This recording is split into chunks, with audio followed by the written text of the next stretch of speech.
إن الحمد لله نحمده ونستعينه ونستغفره ونعوذ بالله من شرور أنفسنا ومن سيئات أعمالنا من يهده الله فلا مضل له ومن يضلل فلا هادي له أشهد أن لا إله إلا الله وحده لا شريك له وأشهد أن سيدنا ونبينا محمدا عبده ورسوله لا نبي بعده اللهم صل وسلم وبارك وعظم على هذا النبي الكريم وعلى آله وصحبه ومن تبعهم بإحسان إلى يوم الدين سبحانك لا علم لنا إلا ما علمتنا إنك أنت العليم الحكيم حسبنا الله ونعم الوكيل ولا حول ولا قوة إلا بالله العلي العظيم.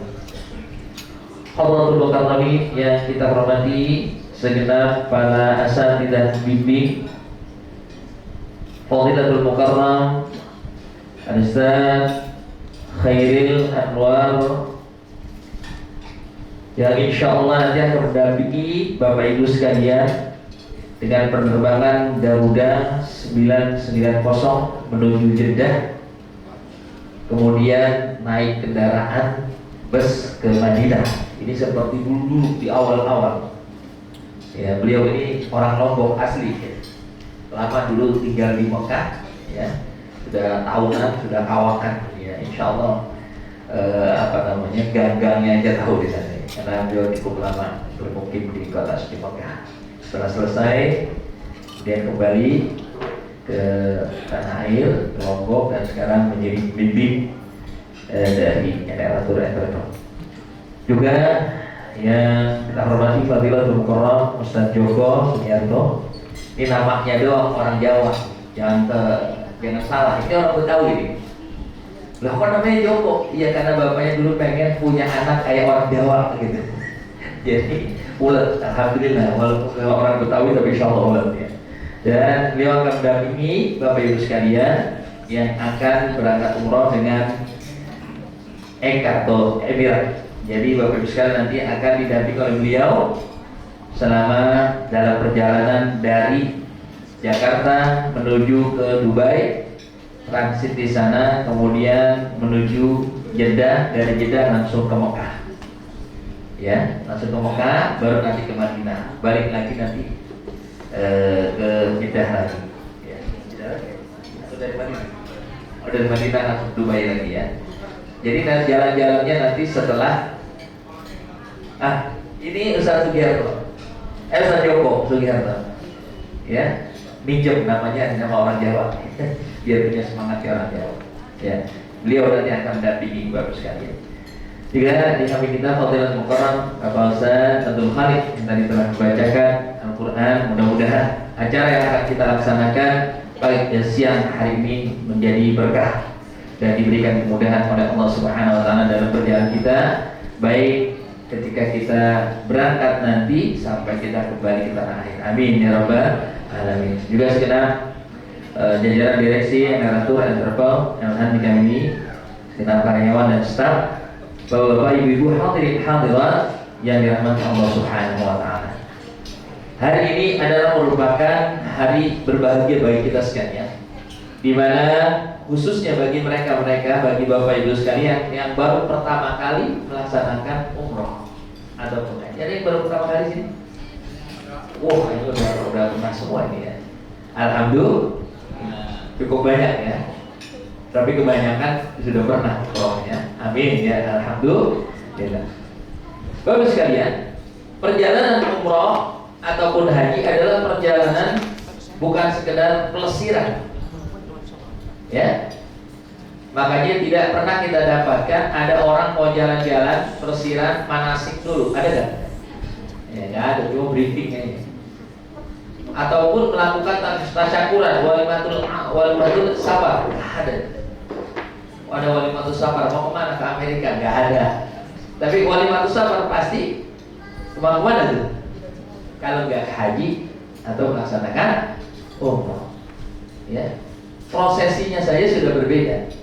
Karena memang dalam perjalanan umroh atau haji ini kita akan digembleng rohani kita. Makanya yang paling penting adalah kita menata hati. Artinya niat dari awalnya sudah ingin melaksanakan ibadah, bukan yang lain.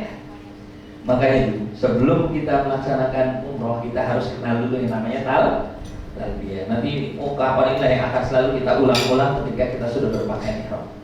Untuk itu mari kita bersama-sama biar supaya hafal, jangan sampai nanti udah saatnya nggak tahu bagaimana cara talbiyah.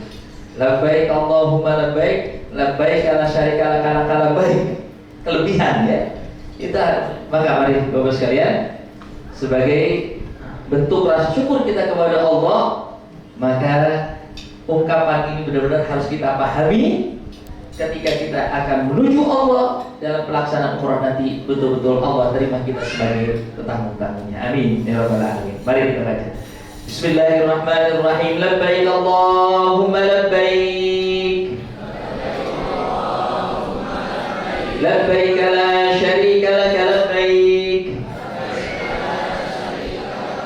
innal hamda wan ni'mata laka wal mulk la syarika lak, labbaik Allahumma labbaik, labbaik la syarika laka labbaik, innal hamda wan ni'mata laka wal mulk la syarika lak, labbaik Allahumma labbaik, labbaik la syarika laka labbaik, innal hamda wan ni'mata laka wal mulk la syarika lak. Baik bro sekalian, ini kalimat talbiyah. Talbiyah itu artinya apa? Apa artinya? Nah, besok udah mau berangkat umroh, gak lulus ini. Talbiyah artinya memenuhi panggilan. Dulu waktu kita kecil kalau dipanggil sama orang tua, jawabnya apa? Waktu kita kecil tuh, kalau anak sekarang jarang ya. Zaman dulu kita kalau dipanggil diajarin sama orang tua. Ahmad, B, Ridwan, B, bukan B, tapi apa? Labbaik. Ya, itu singkatan. B itu artinya labbaik. Ya Allah, aku penuhi panggilanmu. Ya Allah, aku penuhi panggilanmu 2 kali. Labbaik Allahumma labbaik. Ya Allah, aku penuhi panggilanmu. Ya Allah, aku penuhi panggilan. Jadi perjalanan umroh kita besok dalam rangka kita memenuhi panggilan Allah, bukan panggilan siapa-siapa. Jadi kita datang ke Baitullah, kita mempersiapkan segala sesuatunya, dan kita akan bisa melaksanakan perjalanan ini semata-mata karena izin dan perkenan dari Allah Subhanahu wa Ta'ala. Ini kira-kira perjalanan kita udah ada catatannya belum? Ada catatannya belum sebelumnya? Sudah ada di Lauhil Mahfuz. Si fulan bin fulan ini nanti akan melaksanakan umroh pertama kali atau yang sekian kali di hari ini, udah ada semua. Alhamdulillah. Apalagi yang sudah pernah berhaji, atau termasuk yang seperti orang-orang di depan kita ini yang tiap bulan berangkat, udah ada catatan. Ustaz Joko berapa kali di catatan itu ada semua Bapak sekali. Jika kita meminta nanti di hadapan Baitullah, ya Allah, ulang atau kembalikan kami untuk bisa berada di tempat ini. Itu nanti ketika kita mau melaksanakan tawaf wada, doanya begitu. Innal ladzi farada 'alaikal Qur'ana laradduka ila ma'ad mu'in. Wahai zat yang mengembalikan, kembalikanlah. Ya Sami asmi'ni. Ya wahai Tuhan yang Maha mendengar, dengarkan permohonanku. Ya Rahman irhamni. Wahai zat yang Maha penyayang, mau kasih aku apa yang menjadi itu. Ya Rabbad urdudni. Wahai zat yang mengembalikan, mengulangi, maka ulangilah perjalananku ini. Ila baitika hadza, ke tempat rumah itu. Karratin ba'da marrat, berulang dan berulang. Taibun, abidun, sa'ibun, di rabbina hamdan, dan seterusnya. Jadi Bapak Ibu sekalian, perjalanan kita esok ini adalah perjalanan yang bukan main-main. Maka mulai dari malam hari ini, bahkan mulai saat ini, sudah kita harus tata hati kita. Jangan sampai ada kemarahan, jangan sampai ada kesombongan, jangan ada penyakit-penyakit hati. Sudah, lillahi ta'ala. Yang punya anak kecil, sudah titipkan kepada Allah. Ya Allah, aku ingin memenuhi panggilan aku, serahkan kepada. Tapi bukan berarti kemudian ditinggal begitu aja, nggak dititipin ke tetangga, ke saudara. Ya Allah, aku titipkan semuanya, jiwa, ragaku, dan orang-orang yang aku tinggalkan, hartaku, semua pekerjaanku, aku titipkan. Kan dulu Allah yang kasih. Kita kan memenuhi panggilan Allah, kita serahkan lagi kepada Allah. Maka gak usah bingung, gak usah sedih, gak usah khawatir. Kenapa? Kita sedang memenuhi panggilan Allah, dan mereka nanti akan dijaga oleh Allah, termasuk pekerjaan, rumah, dan harta yang kita tinggalkan. Insya itu makanya jangan bingung. Kadang-kadang kan ada ibu-ibu muda yang baru-baru melahirkan, di mana anak saya ini. Dulu Nabi siapa? Ibrahim itu meninggalkan anaknya yang masih merah bersama istrinya di mana? Inda baitikal muharram, di tempat yang tidak ada kehidupan. Sampai-sampai Siti Hajar ketika tinggal, kalau Nabi Ibrahim bertanya, Allahu amra, wahai Ibrahim, apakah ini perintah Allah kepadamu? Kata Nabi Ibrahim, ya, Allah yang perintahkan. Tapi jawaban yang dahsyat adalah ketika mendengar Allah yang memerintahkan, Siti Hajar tidak marah-marah. Apa kata Siti Hajar? Kalau itu perintah Allah, aku yakin Allah tidak akan, fa innallaha la yudhayyi'u, tidak akan menyia-nyiakan. Itulah hebatnya seorang Siti Hajar. Maka wajar kalau terlahir dari dua orang yang hebat ini, bernama Ismail alaihissalam, yang melahirkan pada akhirnya itu seorang yang luar biasa, yaitu baginda Rasulullah sallallahu alaihi wasallam. Baik sekali. Ketika kita mengucapkan labbaik la syarika laka labbaik, ya Allah, aku penuhi panggilanmu, tiada sekutu bagimu. Artinya kita betul-betul pasrah kepada Allah, tidak ada tujuan lain kecuali hanya bertawajuh kepada Allah. Dalam sebuah hadis qudsi, Allah Subhanahu wa taala berfirman, Ya ibna Adam, khalaqtuka lil ibadah fala tal'ab. Wahai bani Adam, wahai manusia, aku ciptakan engkau hanya untuk beribadah. Maka selama berada di tanah haram, Makkah dan Madinah, dia akan merasa nyaman, merasa khusyuk, merasa nikmat dalam kebersamaan dia kepada Allah dan Rasul. Tapi ada orang-orang yang ketika mengucapkan kalimat ini, labbaik Allahumma labbaik, labbaik la syarika laka labbaik, dijawab oleh malaikat, la labbaika wala sa'alaik. Tidak ada panggilan buat kalian, tidak ada undangan buat kalian, tidak ada kebahagiaan bagi kalian. Makanya orang-orang ini harus introspeksi diri. Baru sampai di bandara udah marah-marah. Kenapa marah-marahnya? Apa Saudi? Katanya negara kaya, ya, komputernya aja lama, lemot. Masuk WC-nya, oh WC-nya jelek betul, kalah sama Singapura. Udah, boleh mantap. Sampai di hotel, yang lain dapat tas, yang lain dapat semua barang-barangnya, dia nggak ketemu. Barang mana saya? Sampai dimarahin Pak Ustadznya. Pak Ustadz bagaimana? Pak Ustadz urusin koper. Salah kalau marah-marah apa bagian bandara. Dan mereka hanya membantu. Hati-hati. Kalau kita sudah memulai dengan kemarahan, pula kita akan jadi pemarah yang lebih marah dari sebelumnya. Akan Allah tambahkan. Kenapa? Ketika kita berada di tanah suci Makkah dan Madinah, maka semua amal kita akan dilipat gandakan oleh Allah Subhanahu wa taala. Baik yang bersifat baik ataupun yang bisa dibayangkan kalau kita tiap hari marah-marah, maka dosa kita itu dilipat gandakan. Di Madinah 1000 kali lipat, di Mekah 100.000 kali lipat dosa itu. Bisa jadi ibadah kita tidak akan diterima oleh Allah. Kira-kira kalau seandainya orang beribadah dengan kemarahan, diterima apa enggak? Orang sholat marah-marah, diterima enggak sholatnya?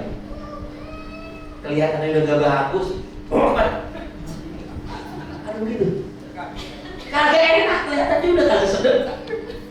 Orang marah-marah, wah berkata, oh, beda. Sholat tidak, senyum-senyum. Masa sholat senyum? Allah. Berarti ada yang gini-gini gitu kalau sholat senyum. Ya, jadi penuh kehusyuan. Kalau sudah marahan maka semuanya nanti akan marah-marah. Sehingga ulang kita minus, bukan lagi plus nilainya. Maka inilah Bapak sekalian, model utama kita sekali lagi adalah niat yang tulus karena Allah Subhanahu wa taala. Oleh sebab itu, di dalam perjalanan ini, sebelum kita masuk ke Tanah Suci Mekah, baik dari Jeddah maupun dari arah Madinah, di Bir Ali kita mikot. Kalau dari Jeddah mungkin nanti di atas di pesawat dari Yalam, atau ketika kita sampai di bandara. Kalau yang ketinggalan pokoknya nggak bawa ihram, bisa kita ambil ihramnya di bandara King Abdul Aziz di Jeddah. Maka rukun pertama yang harus kita lakukan di antara rukun-rukun umroh kita adalah niat ihram. Sudah hafal niatnya? Sudah hafal niatnya? Singkat padat, labbaika Allahumma umratan. Labbaik ya Allah, aku penuhi panggilanmu umratan, untuk berumroh. Itu. Pertanyaannya, kenapa ketika kita akan datang ke Tanah Suci Mekah wajib dalam kondisi kita berihram? Kalau saja kita masuk ke Tanah Suci Mekah tanpa pakai ihram, maka kita dengar, kita kena denda. Tajawuz an haddil miqat, maka wajib menyembelih 1 ekor kambing. Kenapa alasannya? Alasannya sederhana, karena setiap kita melakukan kebaikan ataupun keburukan di Tanah Suci Mekah akan diganjar 100.000 kali. Wa man yurid fihi bi ilhadin bi dzulmin nudziqhu min adzabin alim. Jangankan kita berbuat, baru niat aja, baru pikiran-pikiran yang buruk, Allah akan timpakan kepadanya siksa. Allah tegur. Maka dengan berpakaian ihram kita akan bisa lebih menjaga diri, baik pandangan, perbuatan, perkataan, semua terkontrol. Fala rafata wala fusuqa wala jidal. Ketika kita sudah dalam kondisi berihram, fala rafat, maka jangan berkata-kata sekata-katanya asal nyeblak. Tahu nyeblak? Asal ngomong tanpa memikirkan ini tersinggung apa enggak orang. Belum lagi kadang-kadang kalau bapak-bapak kan suka nyerempet-nyerempet itu kalau mau. Maka itu dilarang pada saat kita berihram. Wala rafat wala fusuq, juga melakukan dosa-dosa kecil. Ya. Apa itu? Ya nonton video begitu ya, yang enggak. Ya. Termasuk juga hal-hal yang kadang-kadang sederhana. Wala rafata wala fusuq wala jidal, apalagi sampai bertengkar, apalagi sampai adu mulut, sampai bulet, sampai mentonjok-nonjokan. Gara-gara apa? Gara-gara perbedaan calon presiden. Ini kan lagi ramai, hati-hati ya sekalian ini. Pilih siapa terserah, kita pilih ya dicintai Allah dan Rasulnya kita ini kan. Bagaimana caranya? Ya istiqoroh besok di sana. Ya Allah, tunjukkan saya orang yang terbaik. Karena itu akan ditagih nanti di hari kiamat. Kenapa kamu pilih dia? Kan begitu luar biasa. Ya, kembali lagi. Jadi pada hakikatnya pada saat kita berihram banyak larangan-larangan tuh. Padahal kalau kita pikir larangan itu kan hal yang boleh saja.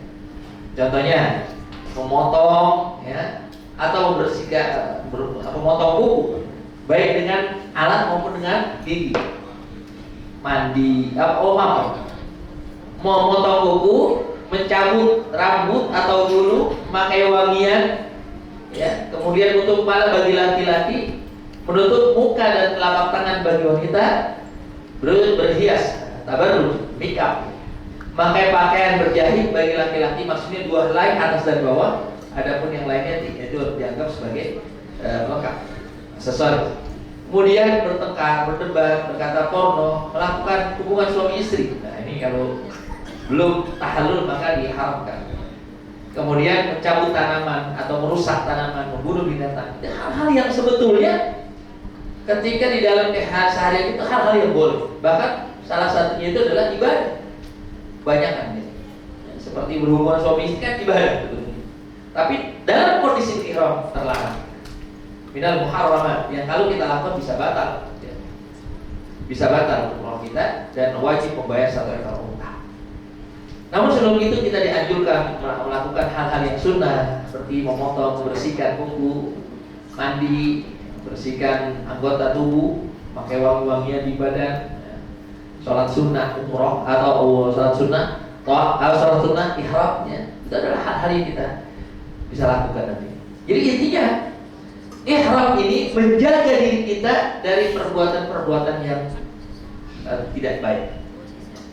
Baik yang kita lakukan dengan perkataan, perbuatan maupun dengan anggota badan kita yang lain. Kemudian ihram ini juga mengingatkan kita pada satu kondisi di mana satu saat ketika kita kembali kepada Allah, yang kita bawa hanya apa? Pakaian yang kita pakai ketika kita menghadap Allah nanti dalam kematian, apa itu? Kain kafan. Kenapa disebut kain kafan?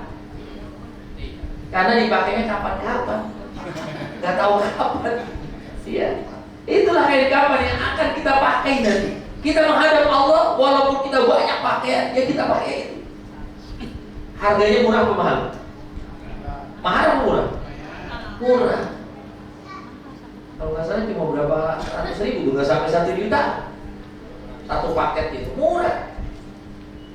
Nggak bisa kita pilih-pilih. Ya. Saya pengen orang udah mati. Sampai wangiannya, ya, sabunnya itu biasanya sabunnya murah-murah dicari. Itulah ketika kita sudah mati, kita hadap Allah, yang kita bawa adalah amal dan pakaian kita pakai. Mengingatkan kita kepada kematian. Karena orang yang cerdas, kata Nabi SAW, al-kayyisu man dana nafsahu wa amila lima ba'dal. Orang yang cerdas adalah orang yang senantiasa mempersiapkan dirinya untuk menghadap Allah dan kematian. Maka orang yang macam-macam, yang neko-neko itu biasanya orang yang lupa mati. Kenapa orang korupsi? Lupa mati. Kenapa orang membunuh? Lupa mati. Kenapa orang melakukan perbuatan zina? Lupa akan mati. Kalau dia ingat mati, maka dia tidak akan melakukan perbuatan-perbuatan yang tidak diridhai oleh Allah. Maka sekalian, setelah kita dalam kondisi berihram, sudah siap, ya, rohani kita menghadap Allah, barulah kita menuju Ka'bah Baitullah. Untuk prosesinya nanti akan dibacakan oleh para satid, ya, bagaimana dalam perjalanan kita. Jadi rukun yang kedua setelah niat ihram adalah melaksanakan tawaf. Apa itu tawaf? Mengelilingi Ka'bah, mengelilingi Baitullah. Kenapa kita harus mengelilingi Baitullah? Bisa nggak kita mengelilingi Ka'bahan yang ada di sini, Taman Mini, di Pondok Gede, ya? Kan di setiap daerah juga ada itu Ka'bah. Kenapa nggak di situ aja? Kenapa? Karena posisi arsy-nya Allah itu persis di atas Ka'bah. Kita melaksanakan tawaf di Baitullah, kita sedang membersamai malaikat. Maka ibadah yang paling utama di Baitullah, di tanah haram Makkah, adalah melaksanakan tawaf. Kenapa? Karena itulah ibadah yang dilakukan juga oleh para malaikat setiap saat, tidak pernah berhenti.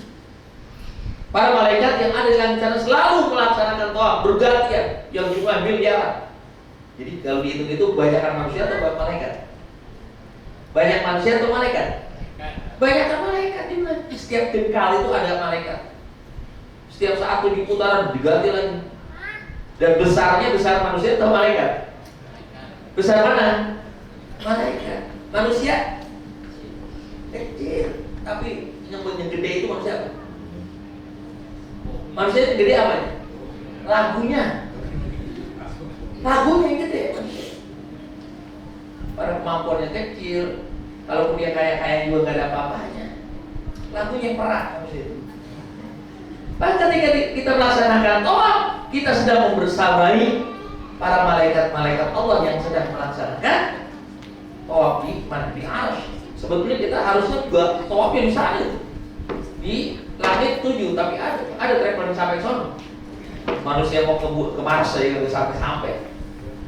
Maka harusnya di sana. Makanya min hikmatillahi azza wa jalla, dari keagungan Allah Subhanahu wa taala, Allah perintahkan malaikat Jibril untuk meletakkan batu sebagai tanda bahwa itulah tanda arsy Allah di atas sana.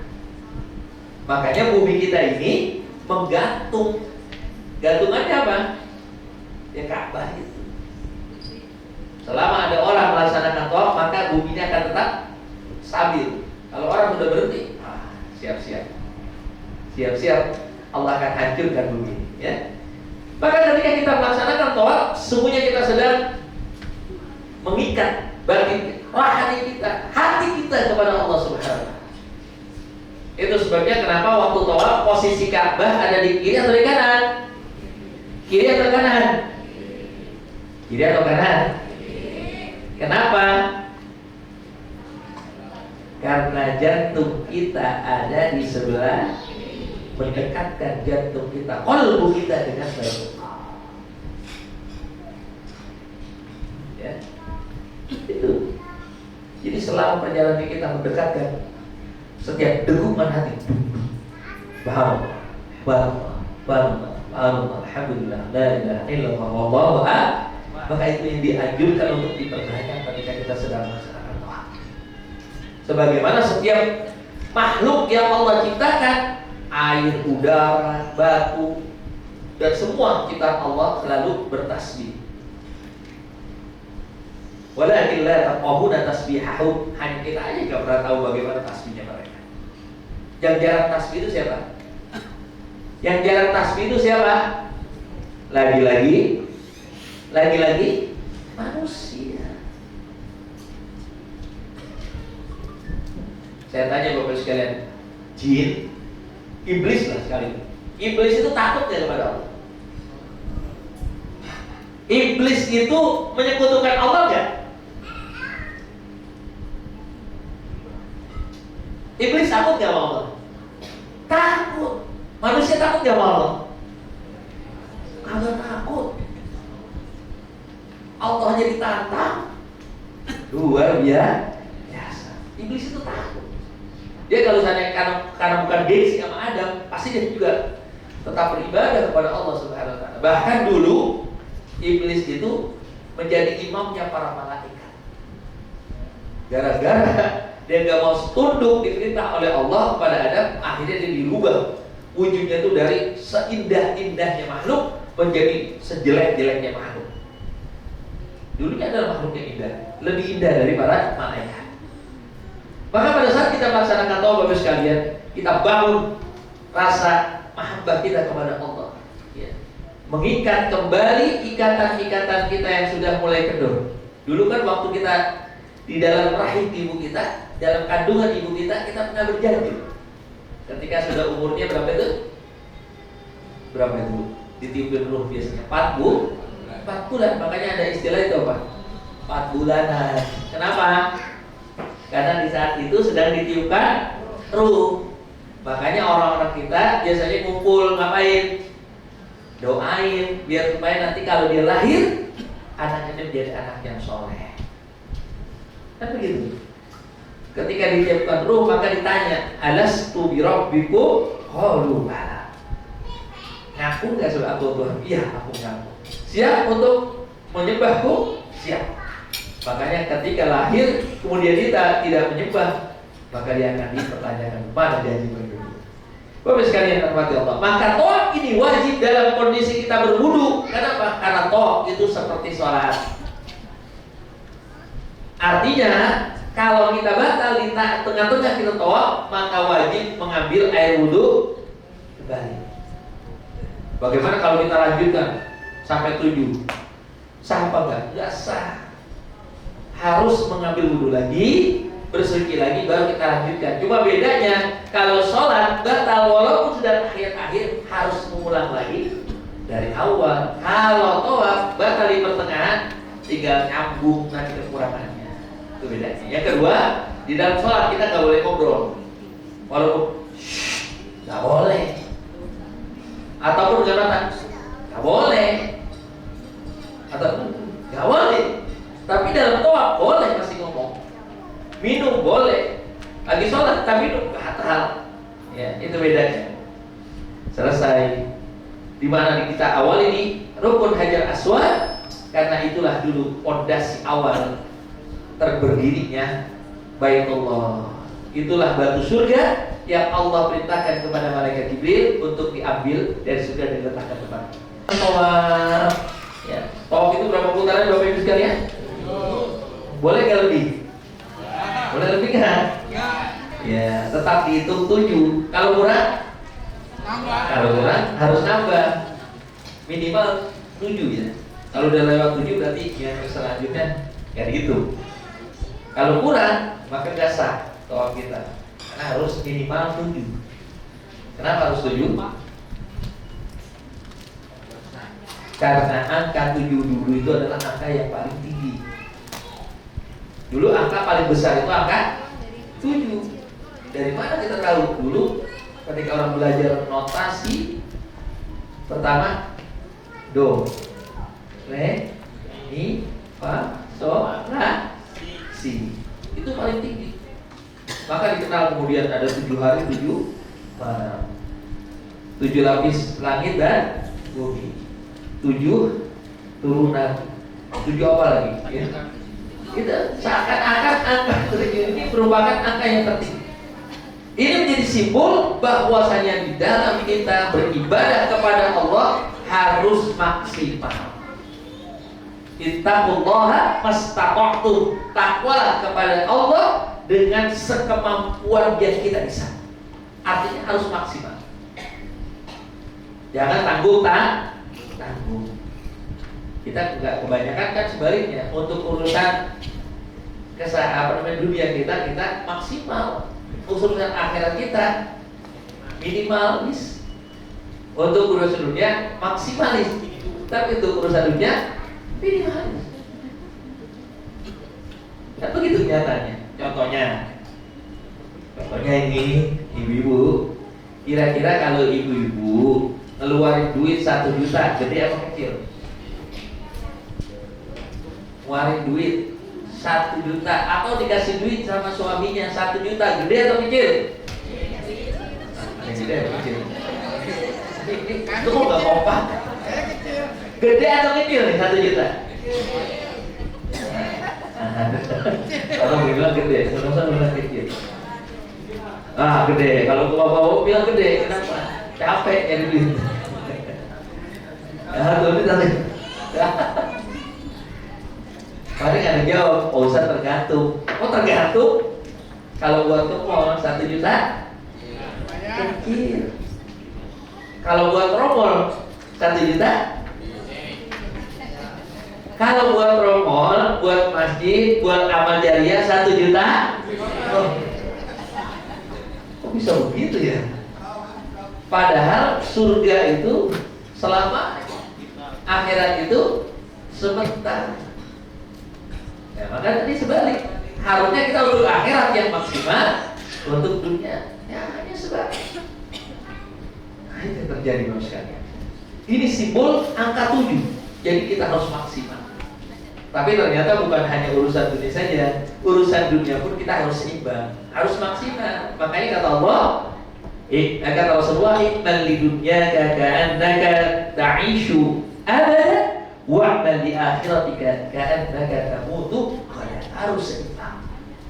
Wabtaghi fima ataka Allahu ad-daral akhirah wa la tansa nasibaka minad dunya. Seimbang. Makanya selepas kita melaksanakan tawaf, kita dianjurkan bersa'i, berusaha. Usaha itu bukan yang sifatnya seperti kita melaksanakan tawaf ya.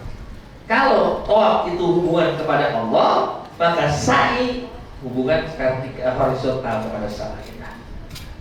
Namanya juga sa'i artinya usaha manusia macam-macam. Maka tidak wajib dalam kondisi wudhu karena itu muamalah. Hablum minallah dalam tawaf, hablum minan nas antara sama. Umpamanya kita mau mulai tawaf, mau mulai sa'i batal, tidak ada masalah. Tapi kalau kita wudhu itu lebih baik. Karena orang yang melakukan ibadah, melakukan kebaikan dalam keadaan wudhu, Allah lipat gandakan 10 kali lipat. Sementara orang yang melakukan kebaikan tanpa wudhu hanya 1. Baik. Kembali Bapak sekalian.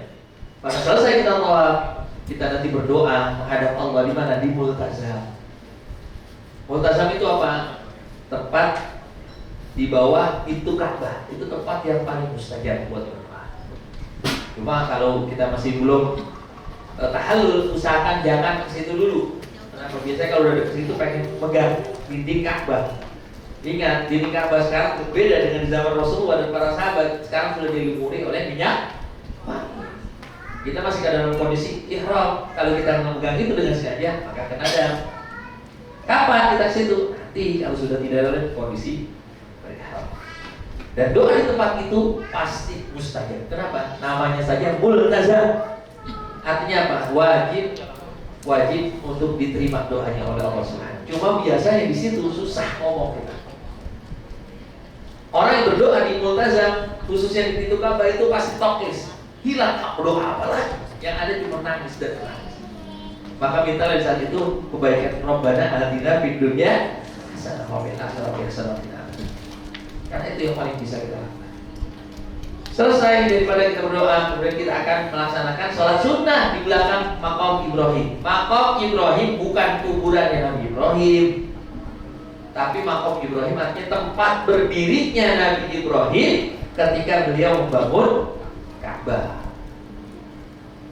Ka'bah dibangun pertama kali pada zaman Nabi Adam. Kemudian setelah waktu akhir hancur dan dibangun kembali oleh Nabi Ibrahim bersama putranya Ismail.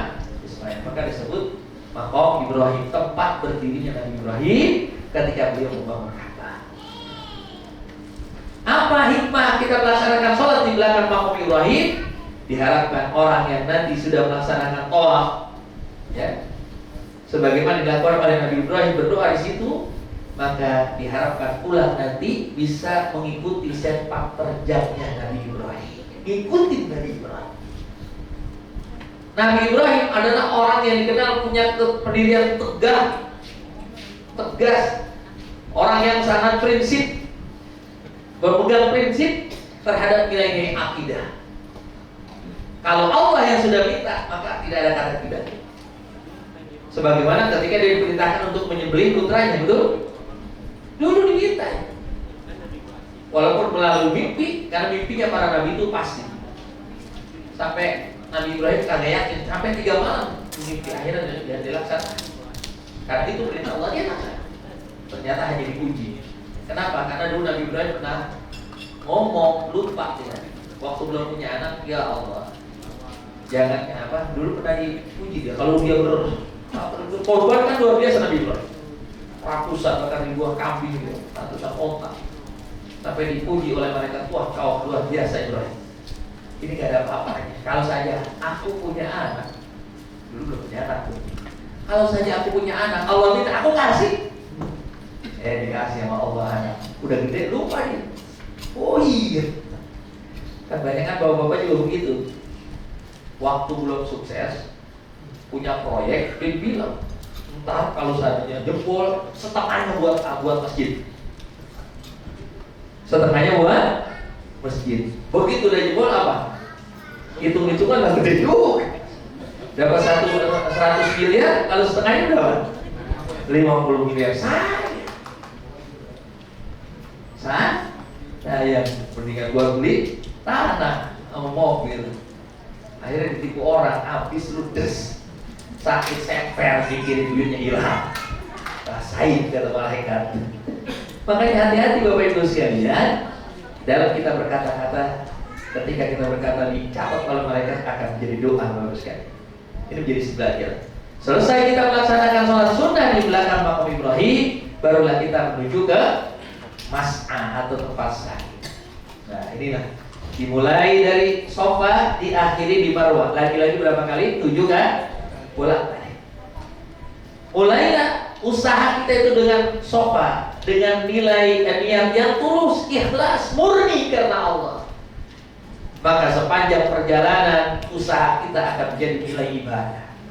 Makanya nanti sebelum kita memulai sa'i, biasanya kita dianjurkan, disunnahkan menghadap Baitullah. Abda'u bima bada Allahu bihi wa rasuluh, inna as-safa wal marwata min sya'airillah, faman hajjal baita aw i'tamal fala junaha alaihi an yatawwafa bihima, wa man tatawwa'a khairan fa inna Allaha syakirun alim. Allahu akbar. Kalau tawaf dianjurkan memperbanyak tasbih.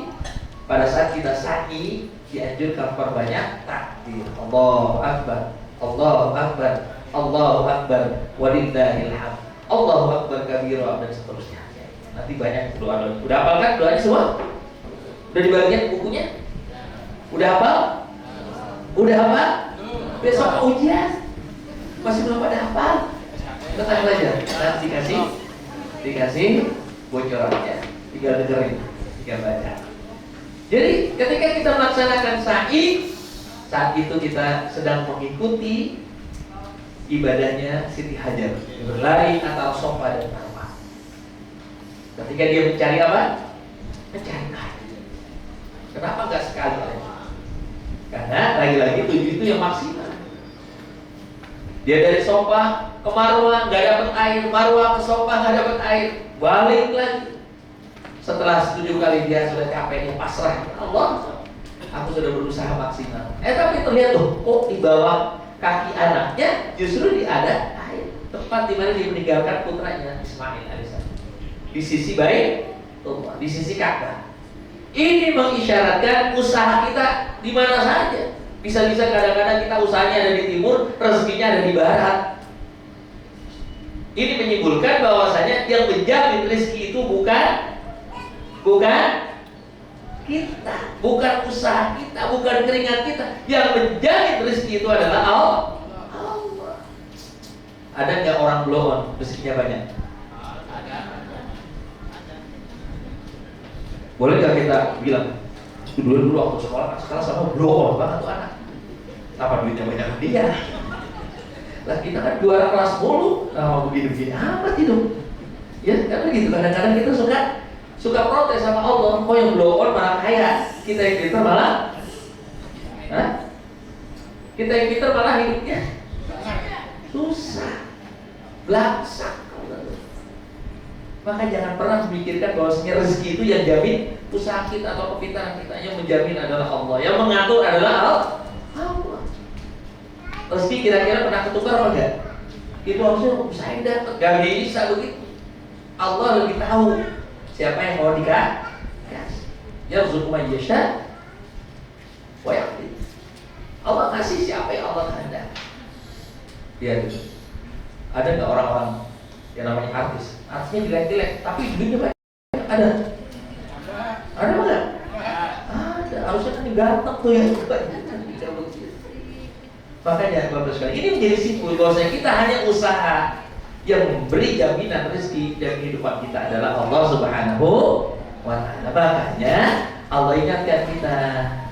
Itu nanti kalau di atasnya ada lampu hijau, dulunya itu kan ada kelihatan.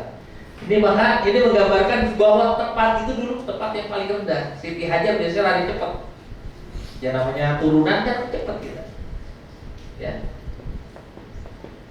Itu jadi simpul. Kalau Allah sedang memberikan dalam usaha kita kemudahan, kesuksesan, kelancaran, cepat-cepat lari menuju Allah. Jangan nunggu-nunggu. Lagi duit banyak, ntar Karena biasanya begitu. Duit lagi banyak, biasanya suka lupa sama Allah. Ibadahnya mulai malam, ngaji gak pernah ngaji. Apa yang diurusin? Ya usahanya itu perkembangkan. Sama fakta bahayanya. Tahu Sa'labah? Sa'labah itu sahabat Nabi yang dulunya rajin kalau sholat itu paling depan, tapi keluarnya duluan. Kenapa? Karena dia harus bergantian sarung sama istrinya, cuma punya satu sarung. Dulunya rajin. Akhirnya dia minta sama Rasulullah, ya Rasulullah doain apa? Saya udah bosan banget hidup kayak begini ya. Udah bosan banget hidup susah. Doain ya Rasul, kau kan doain mustajab, minta sama Allah. Apa kata Rasul? Kemiskinan itu lebih baik bagimu. Tega banget Rasul. Tega. Doain saya. Insya Allah kalau saya udah kaya nanti insya Allah saya lebih baik lagi, lebih lama lagi di masjid. Apa yang terjadi? Rasulullah, ya udah kalau kau mau doakan. Kita doakan kita lama berselang. Dia punya usaha. Apa itu kambing? Dari 2 pasang. Sampai ini memenuhi satu gunung. Akhirnya dia mulai ibu dan gak kelihatan di masjid. Kata Nabi, mana sih Sa'labah? Sibuk Rasul. Sibuk sama apa? Sama kambingnya. Udah kalau begitu karena minta zakat sama Sa'labah. Dia sahabat datang. Sa'labah, ada salam dari Nabi. Ngapain? Suruh minta zakat. Oh iya ntar. Jadi gitu biasanya orang kalau udah lagi sukses suka lupa. Makanya situ simbol kalau kita sedang dari kemudahan, seperti kita lagi kecil, berlipat. Karena tidak selamanya usaha kita lancar. Orang biasanya suka ingat kepada Allah pada saat dia susah, betul? Betul. Para pejabat dulu ketika belum punya kursi, selalu bacain kursi. Udah dapat kursi, lupa ayatnya. Nah kan begitu banyak. Lu rajin mengamalin la ilaha illallah al-malikul haqqul mubin Muhammadur Rasulullah shadiqul wadil. Apa itu? Ibu-ibu dulu pasti apa itu kalau lagi ngayun anaknya? La ilaha illallah al-malikul haqqul mubin Muhammadur Rasulullah shadiqul wadil. Amin. Baca di tiap hari. Habis sebelum subuh atau pada subuh 100 kali sebelum subuh atau insya Allah yang susah bakal datang. Karena jaminan dari Rasulullah itu ada 4. Di dunia dia akan dijauhkan dari kefakiran dan akan dikayakan oleh Allah. 2 di dunia. Di akhirat di dalam kubur akan dijauhkan dari siksa kubur dan akan dibukakan baginya pintu surga. Rajin itu. Gak usah saya kasih jasa, itu Rasulullah yang dijasain. Mau? Coba mulai prakteknya, mulai besok pagi baru saja. Insya Allah tuh ngalir tuh. Di dunia berkah, di akhirat selamat. Alhamdulillah. Kan gitu. Jadi kalau kita sudah lari antara Safa dan Marwah, ingat bahwasanya ada kalanya kita diberikan kemudahan oleh Allah, tapi ada juga hidup kita yang panjang. Waktu sakit itu berat. Maka begitu juga usaha juga begitu. Kalau Allah akan naikkan, maka akan diuji. Berat. Kalau kita sudah memulai atas nama Allah, maka kita tidak akan menjadi orang-orang yang pelit ketika kita sampai pada tujuan kita, yaitu Marwah. Maka nanti di akhir perjalanan 7 kali ditutup di Marwah, artinya terpenuhi. Jangan lupa di situ kita melakukan rukun yang keempat, yaitu tahallul. Dengan tahallul berarti selesai semua larangan-larangan berihram tadi. Gak boleh cabut dong. Makna lainnya, makna filosofisnya, pada saat kita sudah menghasilkan dari hasil usaha kita, jangan lupa potong dari hasil usaha kita. Apa itu? Ada zakat, ada sedekah, ada infak. Semakin banyak kita keluarkan, semakin Allah berkahkan. Amin. Ya Rabbal Alamin. Sama, bapak-bapak juga yang gundul itu lebih afdal ketimbang yang cuma mendekkan harta, mendekkan rambut. Maka Rasulullah doakan tuh kepada para sahabat, rahimallahul muhalliqin. Allah merahmati orang yang gundul. Para sahabat yang gak gundul menanya, wal muhalliq wal muqassirin ya Rasulullah, bagaimana yang cuma mendekkan? Rasulullah balik lagi berkata, rahimallahul muhalliqin. Allah merahmati orang yang gundul. Bagaimana yang hanya memendekkan? Wal muqassirin ya Rasulullah, rahimallahul muhalliqin. Sampai 3 kali. Para sahabat tanya, wal muqassirin, gak diulangi dengan rahimallah. artinya beruntung. Orang jahat menggundul. Kenapa? Setiap rambut yang jatuh ke bumi akan jadi saksi. Wujudnya memang kita buang di tempat sampah, tapi itu rambut naik ke langit akan menjadi saksi kelak bergugurannya dosa-dosa kita. Insya Allah. Bapak-bapak mau rebut dulu apa enggak? Maka masih kelihatan besok nih yang pelit. Jadi kalau rambutnya di kita yang usah pelit, dosanya ini nggak boleh, apalagi duitnya. Ya, ya, gitu. Jadi besok kira-kira rambut kalau dipotong bakal tumbuh lagi nggak? Tumbuh sama, duit juga kalau dikeluarkan diinfakkan tumbuh lagi enggak? Tumbuh duit kalau kita keluarkan, dia manggil teman-temannya, woi sini, ini orangnya bagus nih, datang sini. Makanya nggak ada orang yang suka berinfak hidupnya susah. Ya, orang bares hidup semua urusannya beres. Tahu bares? Bahasa Betawi itu. Orang bares hidupnya beres. Tapi orang pelit hidupnya sempit. Nggak bisa nemenin orang. Sama orang curiga mulu. Nggak minta duit aja. Orang pelit itu sulit. Hidupnya kejepit. Ya, hati-hati ya. Makanya nggak bakal dirindukan oleh surga. Yang nunggu adalah neraka. Maka karena kita akan menjadi Ridhur Rahman, siapkan sifatilah diri kita dengan sifatul Rahman yang selalu memberi, berbagi, karena semua sifat-sifat Allah itu mengandung nilai kebaikan. Sementara iblis, setan itu sifatnya bakhil, hasad, iri, dengki. Maka kalau nanti kita datang ke sana masih punya sifat-sifat buruk, berarti kita nggak ketemu Nabi Ibrahim.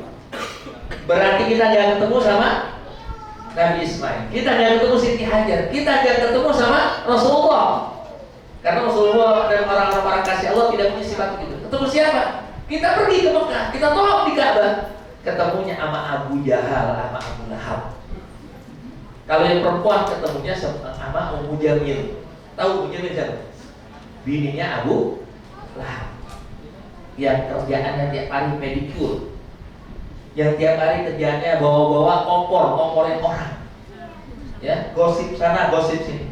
Hammalatal hatab, itu simbol yang suka ngegosip.